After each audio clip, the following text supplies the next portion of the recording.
अस्सलाम वालेकुम। आज की इस वीडियो के अंदर खुशामदीद। और आज मैं आपको एक क्रोम एक्सटेंशन के बारे में बताने जा रहा हूँ जिसको मैंने अभी जनरेट किया है। और सबसे पहले बात करते हैं इसके अंदर क्या क्या फ़ीचर्स हैं। जैसे कि आप अपने टेम्प्रेरी ईमेल, जैसे आप किसी भी वेबसाइट के ऊपर लगाते हैं तो वहाँ पे डिस्पोजेबल ईमेल का इशू आ जाता है और फिर देन आपको बिजनेस ईमेल यूज़ करनी पड़ती है या जीमेल आपको यूज़ करनी पड़ती है।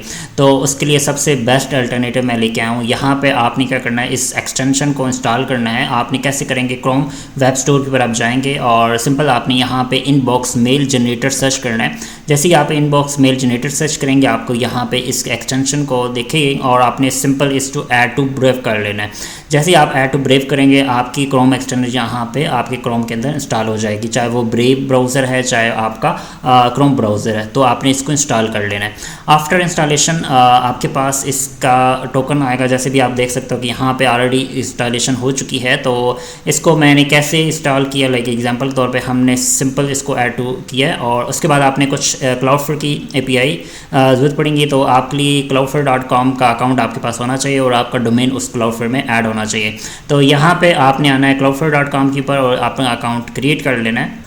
अकाउंट क्रिएट करने के बाद अपना डोमेन आपने इसमें ऐड करना है और ऐड करने के बाद देन आपने इसकी कुछ यहाँ पे सेटिंग आपको देखने को मिलती है। सिंपल आपने क्या करना है, फर्स्ट आपको जो चीज़ इसके इंटीग्रेशन के लिए चाहिए वो API टोकन चाहिए और उसके बाद जोन ID चाहिए। ठीक है, अब इसकी नीचे गाइड भी दी गई है। अगर आप इसको स्टेप बाय स्टेप गाइड समझना चाहते हैं कि आपने कैसे इसको करना है तो यहाँ पर आपको पूरी गाइड मिल गई है। ठीक है, क्रिएट टोकन करना है, यहाँ पे कन्फिगर टोकन और उसके बाद जो परमिशन देनी है हमने वो सेट करनी है। उसके बाद यहाँ पे पूरी की पूरी डिटेल आपको देखने को मिल जाती है।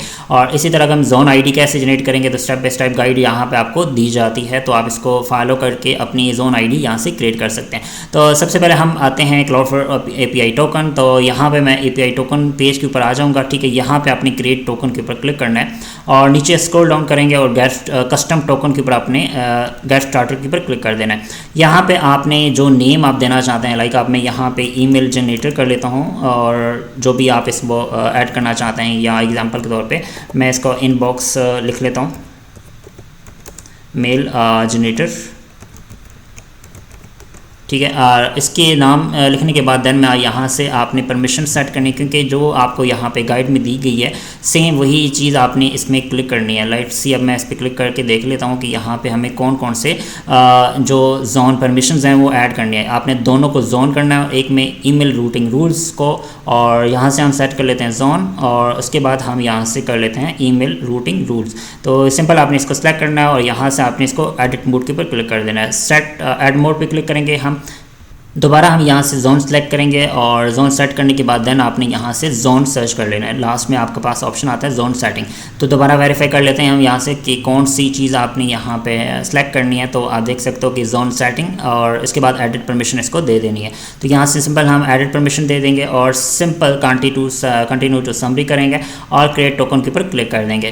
क्रिएट टोकन के बाद आपके पास यहाँ पे इसका टोकन आ जाता है। ठीक है, इसको आपने कॉपी कर लेना है। उसके बाद आप यहाँ पे जो डोमेन आप इसके साथ कनेक्ट करना चाहते हैं, यहाँ पे आप उस डोमेन वाले पेज के आएंगे, ओवरव्यू वाले पेज में, तो यहाँ पे आपको जोन ID दिखने को मिलती है।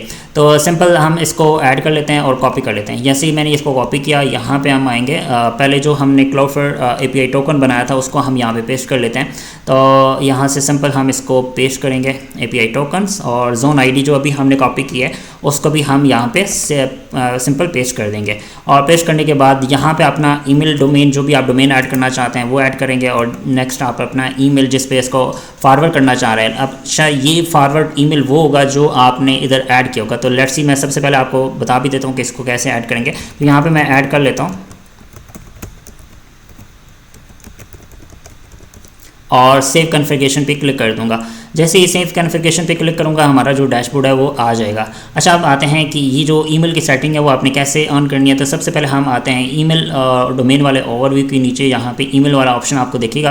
तो यहाँ पे आपने इसकी जो रूटिंग ईमेल है, ठीक है, वो आपने अनेबल कर लेनी है और अनेबल करने का सिंपल प्रोसेस है। ठीक है, और वो आपने ऐड कर लेना है। डेजिग्नेशन एड्रेस जो आपने उधर मेंशन किया है वो यहाँ पे ऐड होना चाहिए लाजमी। ठीक है, मतलब अगर आप यहाँ ऐड नहीं है तो आप यहाँ से पहले इसको ऐड कर लें, देन आप इसको ऐड करने के बाद वहाँ पे पे जो ईमेल सेटिंग में आप लगाते हैं वो यहाँ पे आपने लगा देना है। जैसे आप देख सकते हो कि फॉरवर्ड ईमेल यहाँ पे वेरीफाई होना चाहिए और उसके बाद जो डोमेन आपने इधर ऐड किया हुआ है वही डोमेन आपने यहाँ पे मेंशन करना है और उसके बाद सेव सेटिंग करेंगे तो ऑटोमेटिकली आपकी जो ऐप है वो यहाँ पे इंटीग्रेट हो जाएगी। अच्छा, अब चलते हैं अपने ईमेल्स रूटिंग रूल्स के ऊपर। तो रूटिंग रूल्स की मैं जाता हूँ, यहाँ पे आप देख सकते हो कि मैंने 2 ईमेल जनरेट किए हुए हैं और इनको मैंने फॉरवर्ड किया हुआ है। अच्छा, यहाँ से हम एक्सटेंशन को यूज़ करते हैं, मैं भी कोई API के इस तरह की नहीं कर रहा।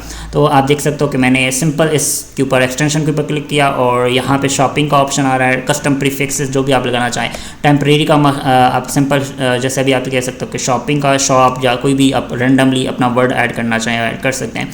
उसके बाद अगर इसको टेम्परेरी बनाना है तो आप यहाँ से अपने टाइमर के हिसाब से इसको सेलेक्ट कर सकते हैं, लाइक 5 मिनट के लिए ये ईमेल जनरेट करना चाह रहे हैं या 10 मिनट के लिए, या अगर इसको लॉन्ग टर्म के लिए करना चाह रहे हैं तो देन आप इसको अनचेक कर देंगे। तो जैसे कि अब मैं इसको टेम्परेरी यूज़ करना चाह रहा हूँ तो मैं सिंपल इसको क्लिक करूँगा और 5 मिनट्स का लाइसेंस लगा दूँगा टाइमर और सिंपल इसको मैं जनरेट ईमेल पे क्लिक कर दूँगा। विद इन अ सेकेंड आपका ईमेल जनरेट हो जाएगा। जैसे आप देख सकते हो कि यहाँ पे ईमेल आ चुका है और मैं आपको यहाँ पे दिखाता हूँ जो हमारा ईमेल है वो जनरेट हुआ है या नहीं हुआ। तो ये आप देख सकते हो कि पहले 2 ईमेल हमारे पास यहाँ पे जनरेटेड थे। तो मैं इसको पेज को रिफ़्रेश करता हूँ। जैसे हम पेज को रिफ़्रेश करेंगे हमारा जो अभी हमने ईमेल बनाया है वो यहाँ पे शो हो जाएगा।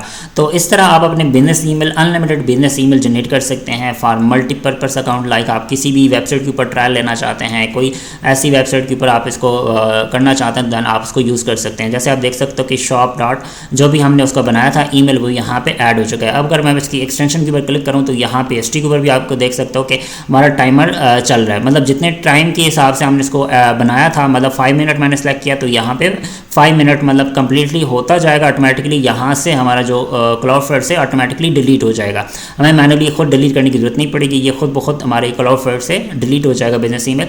और अगर मैं बात करूँ यहाँ पे ईमेल वाले लिस्ट के तो यहाँ पे आपको जितनी भी ईमेल क्लाउडफ्लावर में ऐड होंगे वो सारे यहाँ पे शो हो जाएंगे।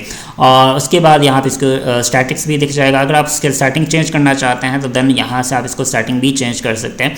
उसके बाद अगर मैं बात करूँ यहाँ पे साउंड इफेक्ट्स का भी ऑप्शन मौजूद है, आप अपने साउंड्स भी ऐड कर सकते हैं। नोटिफिकेशन अगर ऑन करना चाहें नोटिफिकेशन ऑन कर सकते हैं और ऑटोमेटिकली ईमेल जनरेटेड जो भी आपको जनरेट होगी वो ऑटोमेटिकली कॉपी हो जाएगी, उसको आप ऑन करना चाहें तो ऑन कर सकते हैं। उसके बाद अगर मैं बात करूँ इसके अंदर कौन कौन सी फीचर्स हैं, जैसे आप देख सकते हो कि इंस्टेंट ईमेल जनरेशन हमने अभी किया, उसके बाद इनहांस सिक्योरिटी और इंक्रिप्शन इसके अंदर ऐड हुई है। टेम्परेरी ईमेल जिसमें आप 5 मिनट से लेकर 30 डेज़ तक इसको टेम्परेरी काउंटडाउन टाइमर के ऊपर लगा सकते हैं। उसके बाद आपको डैशबोर्ड दिखता है। उसके बाद स्मार्ट टेम्पलेट जैसा अभी आपके सामने सोशल और ये सारे आ रहे हैं। और इसके बाद आप एक्सपोर्ट कर सकते हैं, इंपोर्ट कर सकते हैं डेट सेटिंग को। उसके बाद डुअल थीम लाइक इसके अंदर डार्क मोड भी है और लाइट मोड भी है। और अगर मैं बात करूँ इसके अंदर क्लाउडफ्लावर इंटीग्रेशन ऑलरेडी इसके साथ मैंने आपको बता दिया कि क्लाउडफ्लावर के साथ डायरेक्टली इसकी इंटीग्रेट हुई है। नोट ऑर्गेनाइजेशन इसमें बल्क जो ऑपरेशंस हैं वो आप डिलीट एंड कर सकते हैं। उसके बाद एडिट फॉरवर्डिंग है, प्राइवेसी फर्स्ट, नो ट्रैकिंग, आपकी कोई ब्राउज़र के अंदर कोई ट्रैकिंग नहीं है, 100% ओपन सोर्स लोकली है, आपके ब्राउज़र के अंदर ये काम करेगी। इसके अलावा किसी अदर मतलब API के ऊपर वो ट्रांसफ़र नहीं करेगी आपका डेटा। और उसके बाद ऑटो कॉपी का फीचर है, प्रोटेक्शन मैकेनिज्म है, ठीक है, कोई हैकिंग से इससे डिसेबल किया हुआ है। और परसेंटेज स्टोरेज इसके अंदर ऑटोमेटिकली जितनी भी 100+ इसकी आप ऐड कर सकते हैं। और उसके बाद यहाँ पे अगर मैं बात करूँ डिलीट करना चाहें तो आप यहाँ से किसी भी ईमेल को डायरेक्टली यहाँ से डिलीट भी कर सकते हैं। जैसे आप देख सकते हो कि सिंपल मैंने इसको डिलीट करना चाहूँ तो डिलीट किया मैंने यहाँ से, ठीक है। और मैं इस ये पेज को रिफ़्रेश करता हूँ, आप देखिएगा कि यहाँ से भी वो ईमेल डिलीट हो जाएगा। तो this is a very basic step, आपको कोई लंबा प्रोसेस जाने की ज़रूरत नहीं है।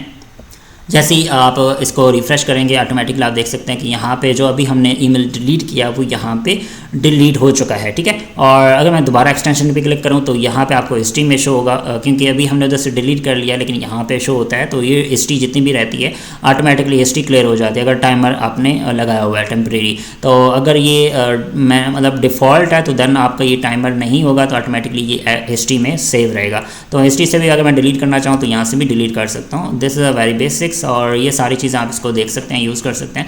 मिलते हैं अपनी नेक्स्ट वीडियो के अंदर, अपना ख्याल रखिएगा, अल्लाह हाफ़िज़।